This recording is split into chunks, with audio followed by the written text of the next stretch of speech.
Hi കൂട്ടുകാരെ, ഇന്ന് വചന പങ്കുവയ്ക്കാനായി നമ്മോടൊപ്പം ഉള്ളത് അൽഫോൺസ് ആണ്. അൽഫോൺസിനെ നമുക്ക് ക്ഷണിക്കാം.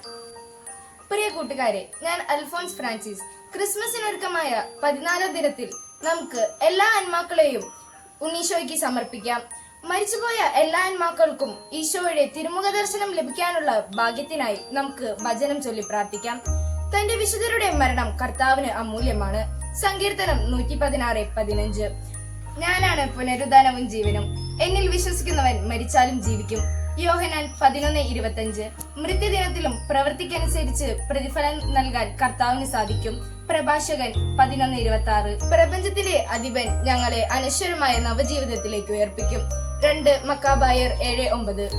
യേശു മരിക്കുകയും വീണ്ടും ഉയർത്തെഴുന്നേൽക്കുകയും ചെയ്തു എന്ന് നാം വിശ്വസിക്കുന്നത് പോലെ യേശുവിൽ നിദ്ര പ്രാപിച്ചവരെ ദൈവം അവനോടുകൂടെ ഉറപ്പിക്കും. 1 തെസ്സലോനിക്ക 4:14. പ്രിയ കൂട്ടുകാരെ, ഈ വചനങ്ങൾ ഏറ്റുപറഞ്ഞുകൊണ്ട് നമുക്ക് മരിച്ചവർക്ക് വേണ്ടി പ്രാർത്ഥിക്കാം. ഈശോ ഏവരെയും അനുഗ്രഹിക്കട്ടെ എന്നാശംസിച്ചുകൊണ്ട് ഹാപ്പി ക്രിസ്മസ്.